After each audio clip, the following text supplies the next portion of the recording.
दरम्यान राहुल शेवाळे बोलत आहेत, थेट जाऊयात.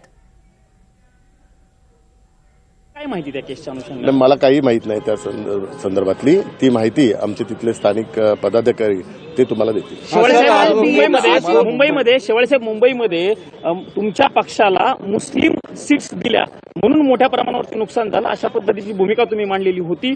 नेमकं काय सत्यस्थिती? कारण भाजप ते तुमचा दावा फेटाळून लावताना बघा. नाही, आपण बघाल की 90 ज्या सीट आहेत त्या 90 सीटमधल्या 30 सीट ह्या ज्या ठिकाणी मुस्लिम मतदार जास्त आहेत अशा त्या 30 सीट होत्या. आणि त्या यापूर्वी पण आम्ही ज्यावेळी जागा वाटप होतं त्यावेळी पण आम्ही हे सूचित केलं होतं की ह्या 30 सीट या मुस्लिम मतदार जास्त असल्या कारणामुळे त्या ठिकाणी युतीला तिकडे विजय मिळणं हे कठीण आहे. परंतु तरी आम्ही जागा वाटपामध्ये महायुती जिंकावी या दृष्टिकोनातून ह्या सर्व जागा वाटपामध्ये ह्या सीट आम्ही घेतल्या. त्यातल्या काही सीटवर जे नगरसेवक होते त्यांनी शिवसेनेत प्रवेश केला होता म्हणून आम्ही त्या घेतल्या होत्या. परंतु आता महायुतीतली जी जागा वाटप आहे ती एकमेकाला विचारूनच आणि एकमेकाला कॉन्फिडन्स मध्ये घेऊनच त्या जागा वाटप केल्या होत्या. तुमच्या पक्षाला जाणीवपूर्वक त्या जागा दिल्या होत्या असा याचा अर्थ घ्यायचा शिवसेनेला? नाही, आता बघा निवडणूक झालेली आहे. आता महायुतीला यश मिळालेलं आहे. 118 नगरसेवक आपले आलेले आहेत आणि महायुतीचा महापौर होणार आहे.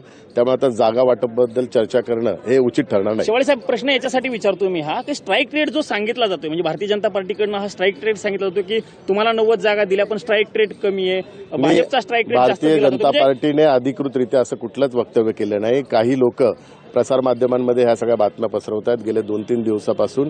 आणि माझा तर संशय उबाटाच्या नेत्यांवर आहे. उबाटाचे नेते महायुतीत वितुष्ट निर्माण करण्याकरता अशा बातम्या पसरवत आहेत, परंतु त्यात ते सफल होणार नाहीये. महापौर हा महायुतीचाच बसणार. 118चा क्लिअर मॅन्डेट मुंबईतल्या जनतेने दिलेला आहे आणि तो महायुतीला दिलेला आहे. त्यामुळे आमच्या महायुतीत व्यवस्थित चर्चा चालू आहे आणि एकमेकाला कॉन्फिडन्समध्ये घेऊन जो काही निर्णय आहे तो आम्ही घेऊ. आणि निर्णय हा माननीय मुख्यमंत्री देवेंद्र फडणवीस साहेब आणि माननीय उपमुख्यमंत्री एकनाथ शिंदे साहेब हे दोघे मिळून घेतील. आपल्याला सर्वांना माहिती आहे माननीय मुख्यमंत्री हे दावोसला गेलेले आहेत आणि माझ्या माहितीप्रमाणे 23 किंवा 24 तारखेला ते परत येणार आहेत. त्यामुळे महायुतीच्या सर्व ज्या काही निर्णय तो 24 तारखेनंतरच होईल मुख्यमंत्री आल्यानंतर. आणि मुख्यमंत्री आणि उपमुख्यमंत्री हे दोघेही निर्णय घेतील आणि तो मुंबईला घेतील. जे काही निर्णय आहेत ते सगळे मुंबईलाच होतील. काही प्रसारमाध्यमातून विनाकारण बातम्या पसरवतात की दिल्लीला कुठलीही चर्चा होत नाहीये. हा सर्व निर्णय हे दोघेही मुख्यमंत्री आणि उपमुख्यमंत्री हे मुंबईतच घेतील.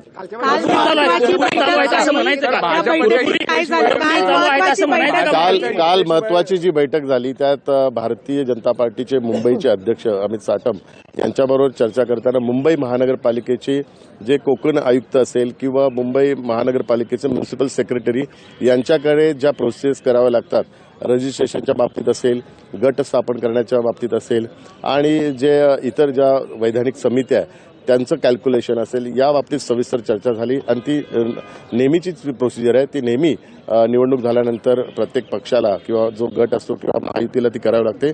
त्या प्रोसिजरचा भाग म्हणून कालची बैठक होती.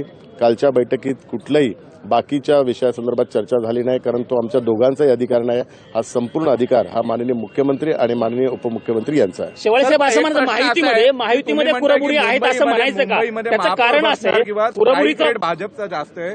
या बातम्या भाजपच्या इच्छेशिवाय दिल्या जात आहेत, उबाटाने पेरलेल्या असं जर तुम्ही म्हणताय, पण भाजपच्या इच्छेशिवाय या सूत्रांकडून बातम्या कशा काय येतात? नाही, ज्या बातम्या येतात त्यात भारतीय जनता पार्टीच्या कुठल्या नेत्याने वक्तव्य केलंय का हे तुम्ही सांगावं. तुम्ही नेहमीच सूत्रांच्या नुसार ती बातमी करता. तुम्ही अधिकृतरित्या भारतीय जनता पार्टीच्या प्रवक्त्याने ते वक्तव्य केलंय का?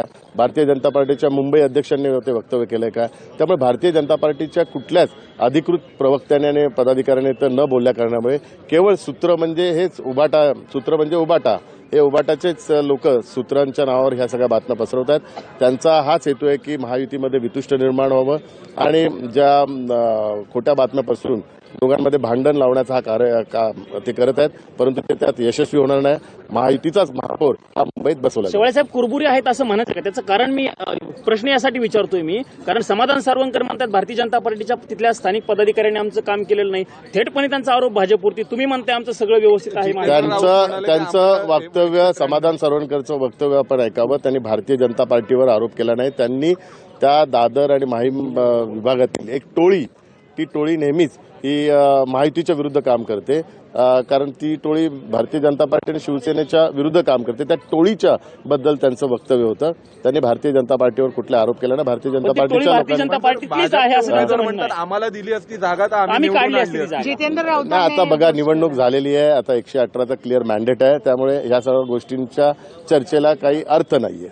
धन्यवाद. सर एक प्रश्न आला. राकेश सर आहे. कोर्टाच्या संदर्भातला एक प्रश्न आलेला आहे. सर कोर्ट जेव्हा लंच साठी उठत होतं तेव्हा कोर्टाने स्पष्ट केलं की आम्ही आगामी 1 महिन्यामध्ये क्लब 4 याचिका क्लब करून आम्ही सुनावणी घेऊ.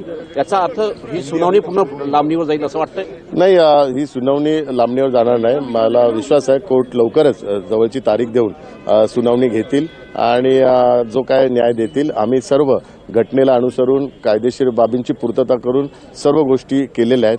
त्यामुळे आम्हाला संपूर्णतः विश्वास आहे की माननीय सर्वोच्च न्यायालयाने ह्यापूर्वी दिलेला निकाल, त्याचबरोबर इलेक्शन कमिशनने दिलेला निकाल हा योग्य आहे. कारण वंदनीय हिंदू हृदय सम्राट शिवसेना प्रमुख बाळासाहेब ठाकरे यांची घटनाचं पालन करून आम्ही सर्व गोष्टी या केलेल्या आहेत आणि कायदेशीर बाबींची पूर्तता केली आहे. शेवळे 23 फेब्रुवारीला सुनावणी होणार आहे अशा पद्धतीचा दावा असीम सरोदे करतायत.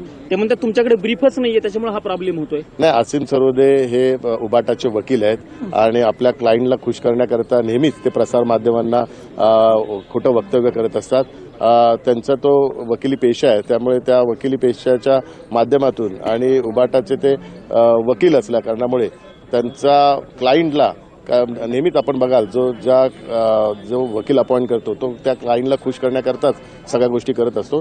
त्यामुळे असीम सरोदे यांचं जे वक्तव्य दरवेळी करतात ते केवळ उबाटाच्या प्रमुखांना खुश करण्याकरता आणि आपल्या क्लायंटला खुश करण्याकरता करतात.